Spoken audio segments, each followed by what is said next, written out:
¿Qué tal, amigos? Sed muy bienvenidos a una nueva hora santa. Hoy celebramos la fiesta de la conversión de San Pablo, por eso mismo el color blanco es el que nos acompaña.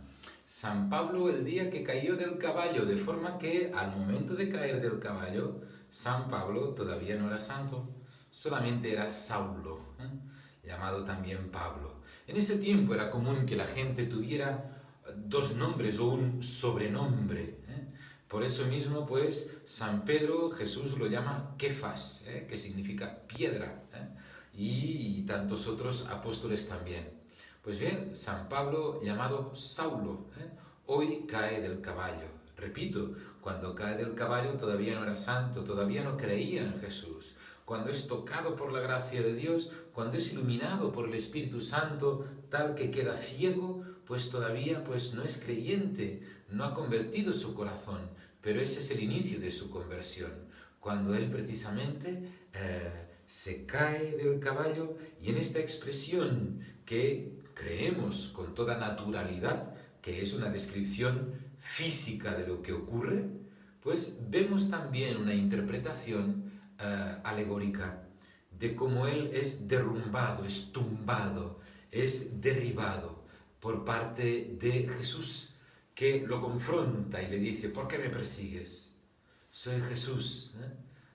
Luego San Pablo pasa por un tiempo, un proceso de conversión, en el que su ceguera por el error de creer todavía en la fe de los judíos y no creer todavía en Jesús.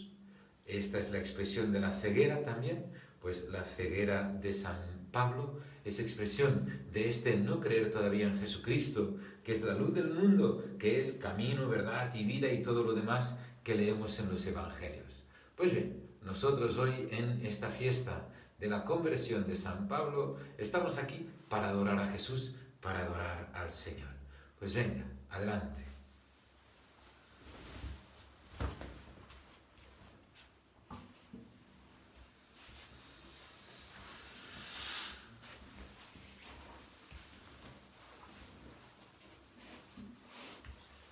En el nombre del Padre, del Hijo y del Espíritu Santo. Amén.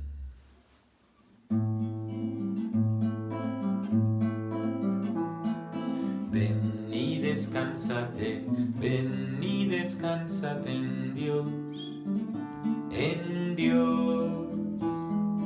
Ven y descánsate, ven y descánsate en Dios, en Dios. Y deja que Dios sea Dios, deja que Dios sea Dios, tú solo adórale, tú solo adórale. Ven y descánsate, ven y descánsate en Dios, en Dios. Ven y descánsate, ven y descánsate en Dios, en Dios. Y deja que Dios sea Dios, deja que Dios sea Dios, tú solo adórale, tú solo adórale, tú solo adórale. Señor Jesús, yo te alabo, yo te bendigo, yo te doy gracias. Tú que estás realmente presente en el pan de la Eucaristía. Yo con este canto, al inicio de esta hora santa, te digo, te pido que seas tú mi reposo, mi descanso, de todos los trabajos, de todas las cosas que ocupan mis manos, que ocupan mi corazón, que ocupan mi mente, que ocupan, que embargan mi alma. Señor Jesús, San Pablo, antes de ser San Pablo, de ser solamente Pablo, Saulo, pues él se sentía feliz y él posiblemente se acostaba pues gratificado por su propia labor, contento de su propia labor, de persecución de los cristianos. San Pablo no los ajusticiaba, no los maltrataba, simplemente los retenía, los apresaba y los llevaba pues prisioneros para que fueran juzgados o castigados por razón de que eran unos herejes según la fe de los judíos. Señor Jesús, ¿cuántas personas en el mundo yo veo, yo conozco, yo sé que están ahí y que obran el mal, que obran según el mal, que obran equivocadamente y por la noche duermen tranquilos y contentos creyéndose de que han hecho todo bien? Señor Jesús, en cualquier caso, te pido perdón por ellos, que vean la luz, que vean la verdad. Y en segundo lugar, te pido por mí, para que yo nunca pueda ser, pues, engañado por otros, incluso por mí mismo, y llegue un día en el que diga, qué bien has hecho todo, y en realidad haya hecho el mal. Señor Jesús, es verdad que el buen trabajo tiene también su cansancio y su gratificación, igualmente como el mal trabajo, de forma equivocada. Aquellos que lo realizan, y yo cuántas veces he obrado injustamente, he obrado según el mal, pensando que hacía el bien. Ven Jesús, ven Señor. Por encima de todo, que nunca sirva a la injusticia, que nunca viva yo sin caridad, que nunca viva yo sin fe, la recta fe, la verdadera fe, la correcta fe. Ayúdame Jesús, ayúdame Señor.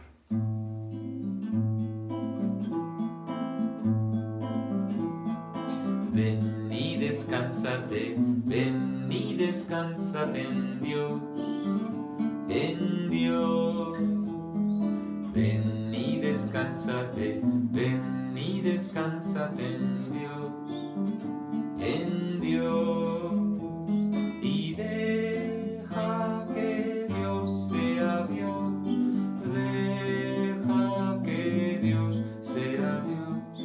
Tú solo adórale, tú solo adórale. Ven y descánsate, ven y descánsate en Dios, en Dios.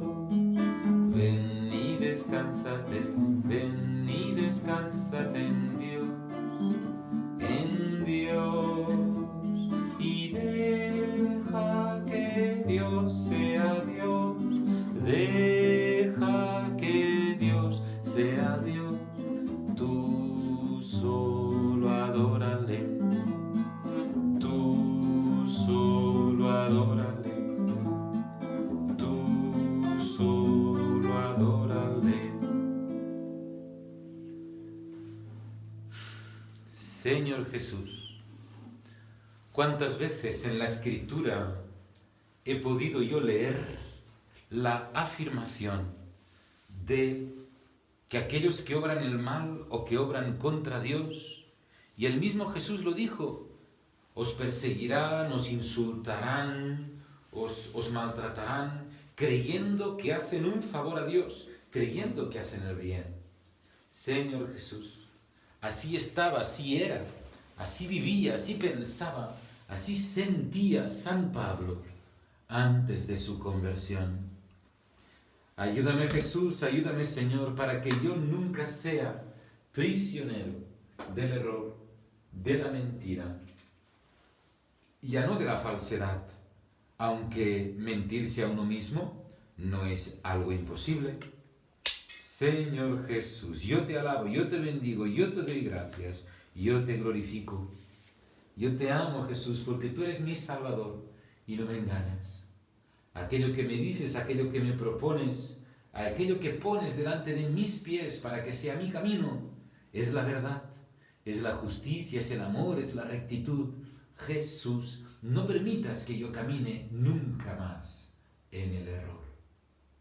Que no te persiga, Jesús, voluntariamente, que no te persiga, Señor, involuntariamente. Gracias, Jesús, gracias, Señor. Pange lingua gloriosi corporis mysterium sanguinisque preciosi quem in mundi pretium fructus ventri generosi rex effudi gentium nobis datus ex intacta Virgine et in mundo conversatus sparso verbis semine sui moras incolatus miro clausit ordine. Amen.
fidelidad es grande, tu fidelidad incomparable es, nadie como tú, bendito Dios, grande es tu fidelidad. Tu fidelidad es grande, tu fidelidad incomparable es, nadie como tú, bendito Dios, grande es tu fidelidad. Tu fidelidad es grande, tu fidelidad incomparable es, nadie como tú, bendito Dios, grande es tu fidelidad. Tu fidelidad es grande, tu fidelidad incomparable es, nadie como tú, bendito Dios, grande es tu fidelidad.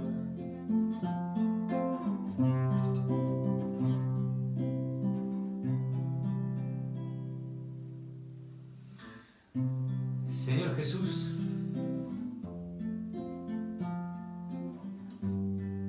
hay una frase que escribió San Juan que dice que Dios es siempre fiel, fiel a su palabra y fiel a su corazón.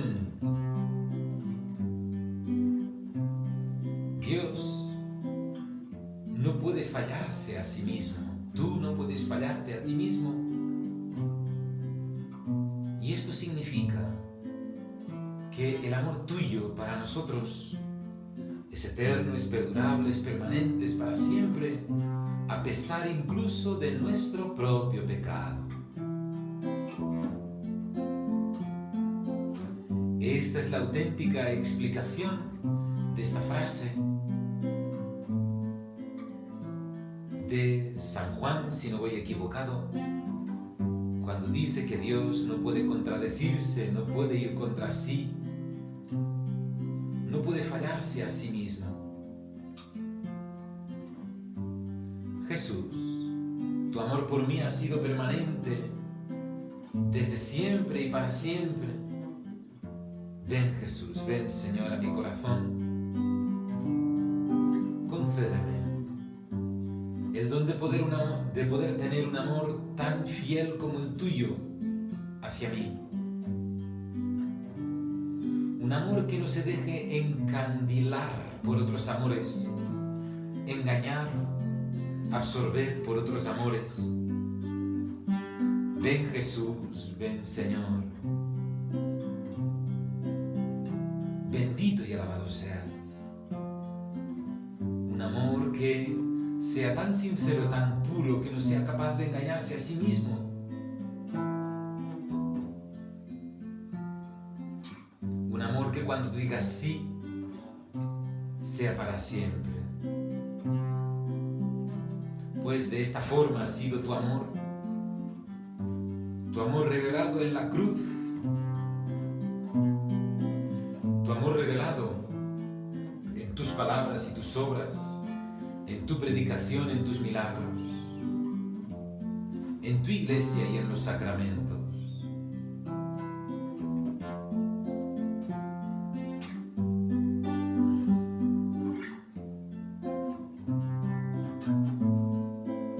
Ven Jesús, ven Señor.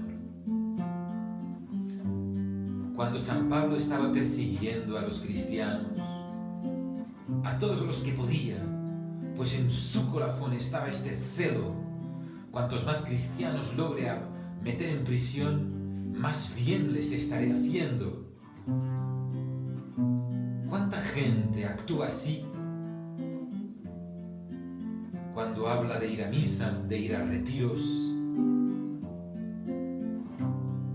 Dios estará contento cuanto más gente logre meter yo en la iglesia, logre meter yo en mi movimiento, logre meter yo en los retiros. Una cosa es la persecución para quitar de la fe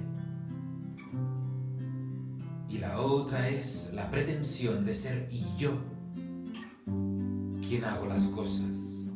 Por mí, desde mí y para mí, las medallas para mí. Pues los otros me necesitan. De no ser por mí, estarían perdidos. Si no me hubieran conocido, estarían fracasados. ¡Ay, Señor! Dichosa vanidad, dichosa vanagloria, dichoso orgullo. Qué equivocado estoy cuando yo actúo de esta manera. De forma que San Pablo, su celo, su deseo de lograr altas metas en su labor eran un engaño. Señor Jesús, que el mundo no logre arrastrarme fuera de la iglesia y que yo no me sienta así de orgulloso, de chulo, como San Pablo, en un falso intento de apostolado y de celo, de deseo de almas, y más que de almas, de números. Ven Jesús, ven Señor, purifícame, lávame. Gracias Jesús, gracias Señor, que yo caiga de mi caballo cuantas veces haga falta. Tú cuando llevabas la cruz, Jesús, ya no ibas montado en ninguna cabalgadura, ni tan siquiera la del borriquito que tú usaste para entrar en Jerusalén, siendo así un príncipe verdaderamente porque va sobre cabalgadura, pero no sobre un caballo que es un animal de guerra, sino sobre un borriquito, un animal de paz. Ven Jesús, ven Señor.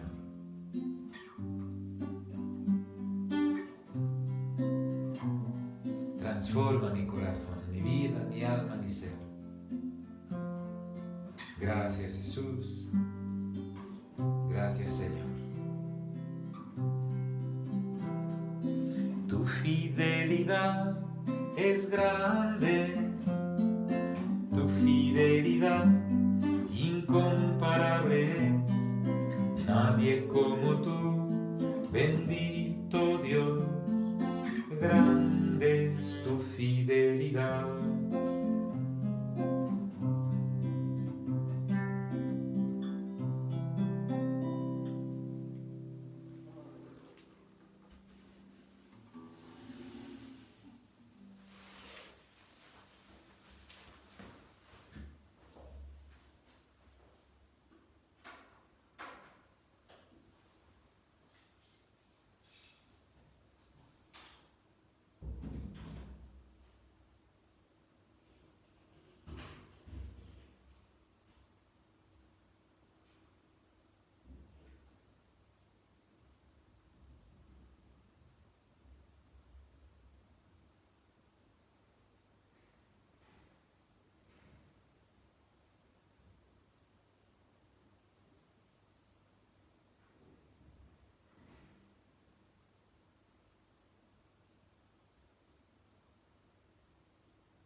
Canta aleluya, canta aleluya, canta aleluya al Señor.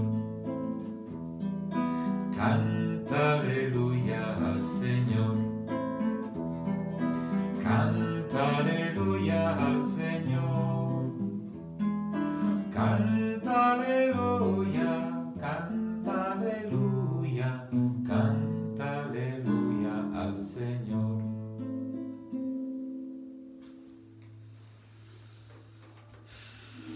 Pues bien, un canto bien cortito,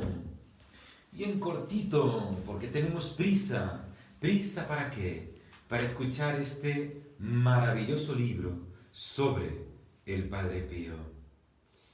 Este maravilloso libro sobre el Padre Pío, escrito por el Padre Gabriel Amorth, el exorcista pues, más conocido de Roma, que en paz descanse.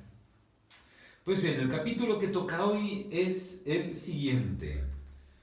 Tiene por título Una casa para los que sufren. Imagino que irá este capítulo sobre la casa del Sollievo della Sofferenza, que es este hospital que aún a día de hoy es de los más famosos y reputados de toda Italia. Y dice así: en el cristianismo encontramos una especial sensibilidad hacia el sufrimiento de los hermanos, sobre todo los enfermos. Pensemos en las curaciones realizadas por Jesús y en el premio prometido. Estaba enfermo y me visitaste. Pensemos en la fundación de las órdenes hospitalarias y en la construcción de los hospitales, nacidos casi todos de obras pías. Para el alma sensible del Padre Pío, diría que había dos motivos muy importantes que alimentaban esta sensibilidad en su corazón ya de por sí abierto a las necesidades de los hermanos. Había por un lado una experiencia personal y por el otro el continuo contacto con las personas que directamente o por correo le hablaban de sus enfermedades y le pedían ayuda. Y hay que añadir la desolada situación de la tierra que circundaba al Padre, una vasta zona carente de asistencia médica, desde los pantanos de la llanura hasta las colinas rocosas del monte Gargano. Podemos decir que el Padre Pío siempre estuvo enfermo. Débil desde que era niño, llevó adelante sus estudios con dificultad a causa de su salud. Hemos visto que tuvo que pasar 7 años fuera del convento, en Pietrelcina, y hemos conocido las altas fiebres que hacían enloquecer a los médicos y que en la época del servicio militar le valieron la baja. Bueno, solo faltaría. La fiebre alta le causaba unos dolores agudos y varias veces le obligó a guardar cama, impidiéndole incluso celebrar misa. Prácticamente toda su vida padeció de tos, cólicos, artritis y otros dolores, a veces inexplicables para los médicos. Los trastornos se intensificaron durante el último decenio, cuando llegaba la noche completamente falto de fuerzas, preparado para acoger a la hermana muerte. En los últimos años, cuando andaba, casi se arrastraba. Daba verdadera pena verle subir las escaleras. A partir de marzo del 68, se vio obligado a usar una silla de ruedas para poder desplazarse. Tremendamente castigado por el sufrimiento en su propia carne, era muy sensible a las enfermedades de los demás, que le asediaban casi continuamente. Se confiaban a él en el confesionario, por la iglesia o en los pasillos, en los breves encuentros o por medio de montones de cartas. Se había convertido casi en una costumbre que cuando ya no se podía hacer nada por un enfermo, se recurriera al Padre Pío.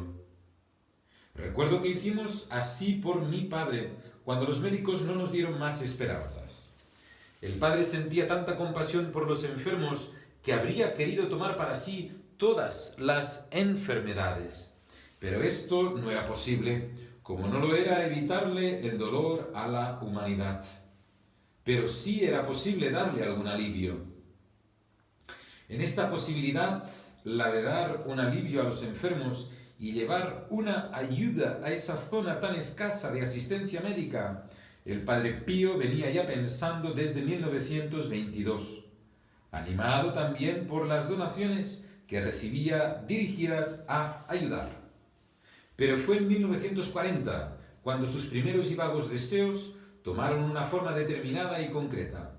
Aquí es necesario que recordemos a tres de sus hijos espirituales que desempeñaron un importante papel en la puesta en práctica de los proyectos del Padre Pío.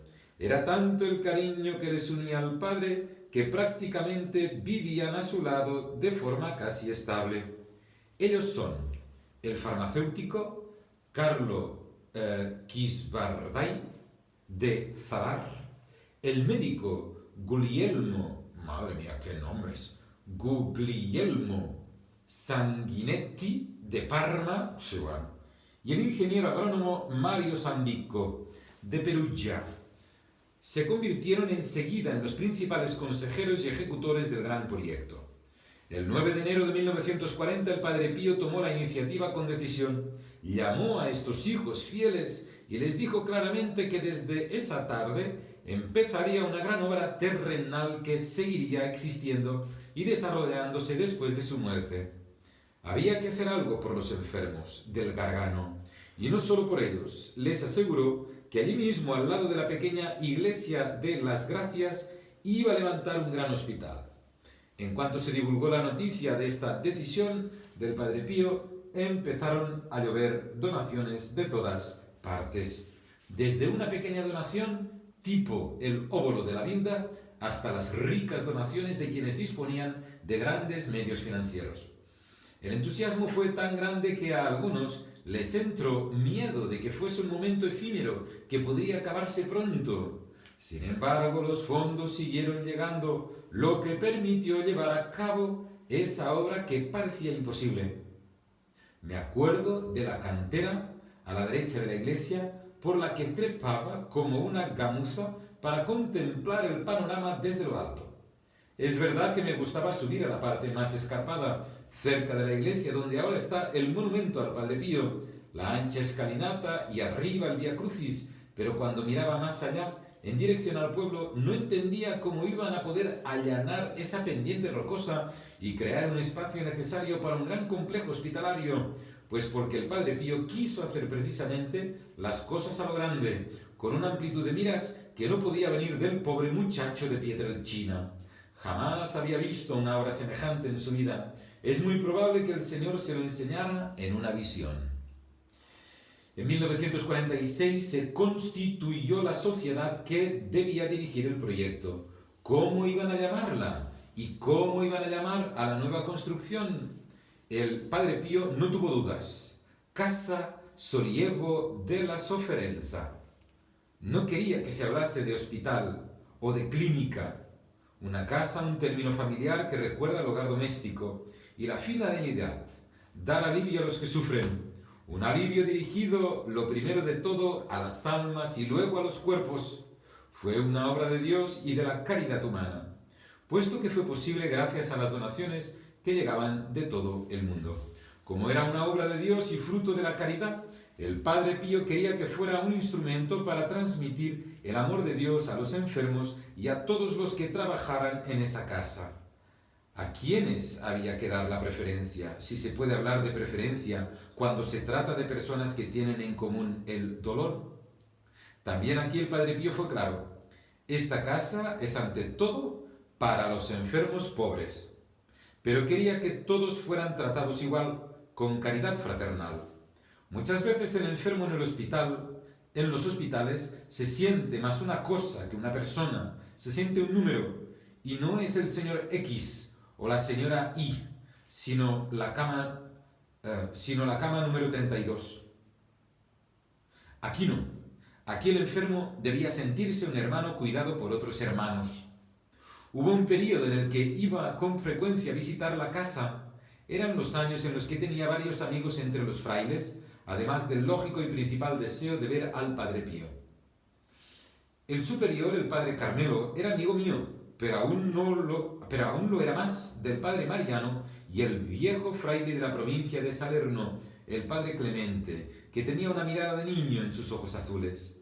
Un día se lo dije: «Estoy bien aquí con vosotros». Me contestó con sencillez: «¿Qué ¿Qué quieres? Es la gracia de Dios. También era amigo de un cirijano emiliano que había dejado el hospital de su ciudad para establecerse allí en San Giovanni. Le pregunté si alguna vez se había encontrado en dificultad durante el desarrollo de su delicada profesión. Me contestó, no. Aquí, cuando estoy indeciso entre operar o no, se lo pregunto al Padre Pío y siempre me da la solución justa. Madre. Pero he ido demasiado deprisa. En 1947 se puso la primera piedra de la nueva construcción. Parecía una locura y sin embargo fue un milagro de caridad y talento. No puedo no recordar a otros dos artífices de la empresa a los que conocí personalmente. El ingeniero Luigi Ghisleri, proyectista del primer majestuoso edificio con sus características columnas en la fachada que le dan un toque algo sagrado, como una catedral. Y también pienso en el constructor Angelo Lupi y su infinita inventiva frente a cualquier dificultad. Angelo Lupi me recuerda a otro Angelo Battisti, que cubría un puesto de gran responsabilidad en la Secretaría de Estado en el Vaticano, y que en 1957 fue llamado por el Padre Pío para que fuera su procurador. Fue el primer presidente y primer administrador de la casa. Tuve ocasión de conocerle al final de su vida, cuando tuvo que cargar con una pesada cruz como purificación de su santa existencia. Podemos decir que también esta vez, como el Padre Pío, el Señor se sirvió del diablo para santificar un alma. Efectivamente, sufrió una larga posesión diabólica. Bueno. El 5 de mayo de 1956, 16 años después de su inicio, se inauguró con una ceremonia muy solemne.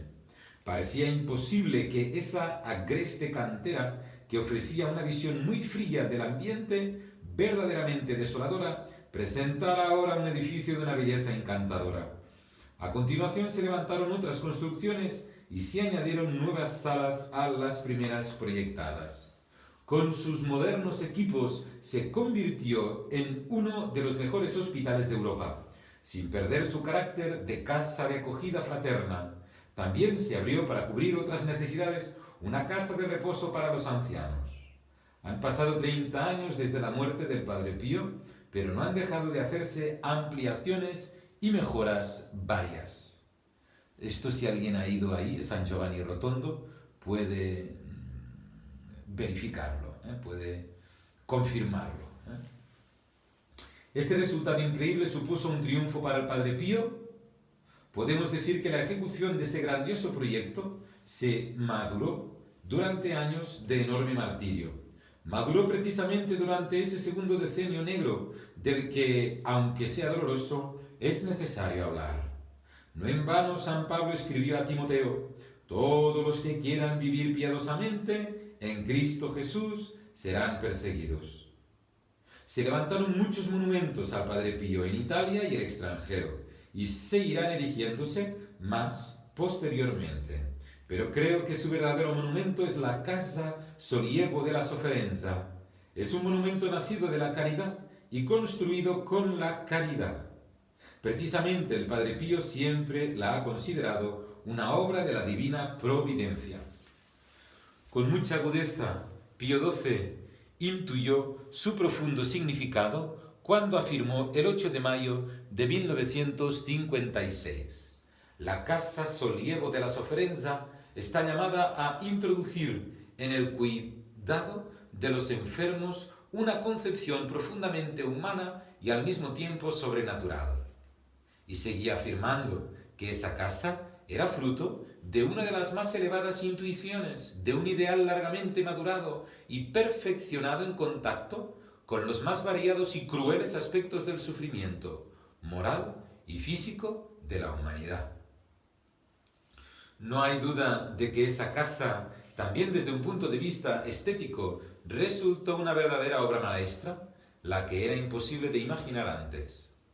Observando esa colina rocosa, árida, parecía una locura cuando empezaron las obras. Ahora dicen que fue un milagro. Sin duda le dio un aspecto nuevo a la zona ya no era una desolada colina, sino un majestuoso monumento de suaves colores.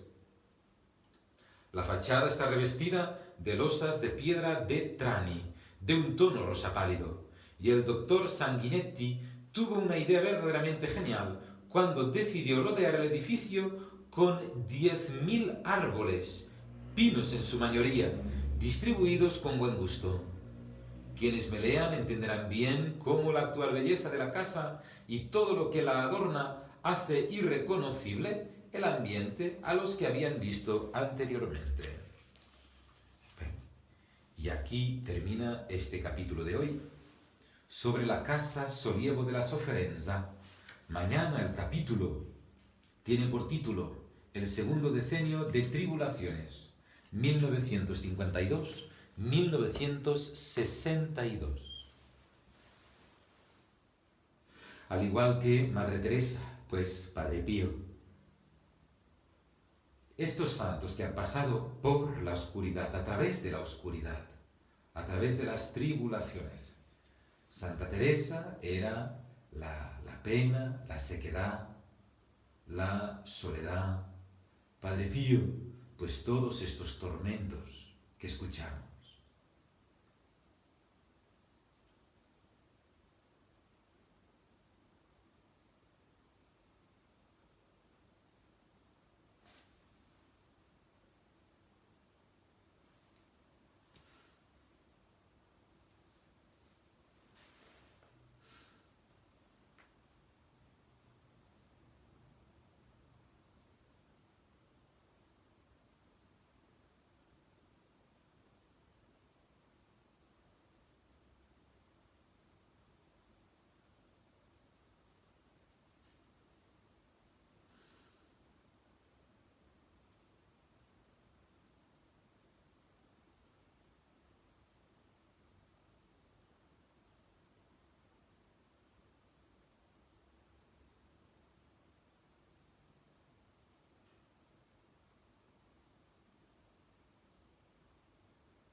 Espíritu, ven y lléname, Señor, con tu preciosa unción. Ven, Espíritu, ven y lléname, Señor, con tu preciosa unción. Purifícame y lávame, renuévame, restáurame, Señor, con tu poder. Purifícame y lávame, renuévame, restáurame, Señor, te quiero conocer. Ven, Espíritu, ven y lléname, Señor, con tu preciosa unción. Ven, Espíritu, ven y lléname, Señor, con tu preciosa unción. Purifícame y lávame, renuévame, restáurame, Señor, con tu poder.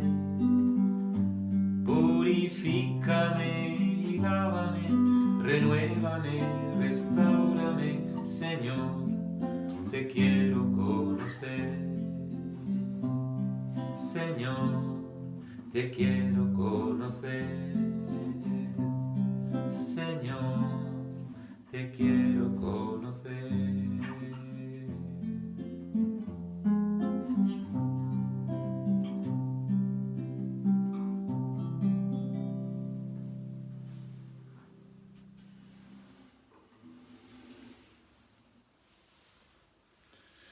Pues bien, guardamos 5 minutitos de silencio, de adoración, antes de recibir la bendición con el Santísimo.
Tantum ergo sacramento veneremur cernui et anticum documentum novo ceda ritui prestet fides supplementum sensum defectui genitori genitoque laus et jubilatio salus honor virtus quoque sit et benedictio procedenti apud roque compars in laudatio. Amén.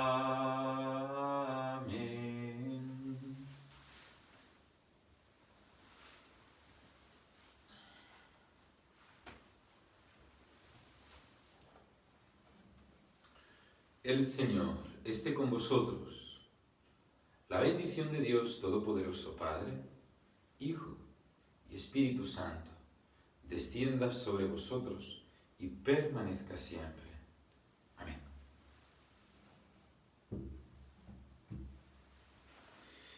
Bendito sea Dios,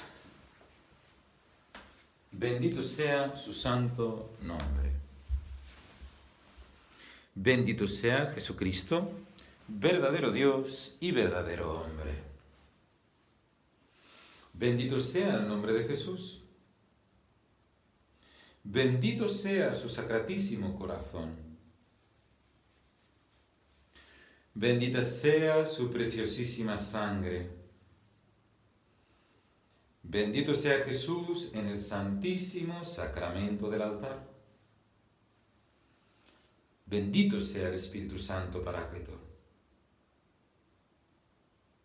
Bendita sea la excelsa Madre de Dios, María Santísima. Bendita sea su santa e inmaculada concepción. Bendita sea su gloriosa asunción. Bendito sea el nombre de María, Virgen y Madre.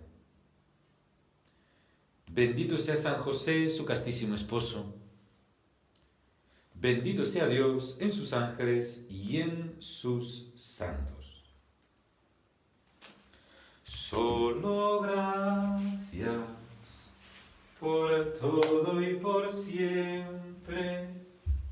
Gloria a ti, mi Jesús. Solo gracias por todo y por siempre. Ay, gloria a ti, mi Jesús. La fuerza de la costumbre, ¿eh? Aquí dándole al interruptor y esto casi parece discoteca. Muy bien.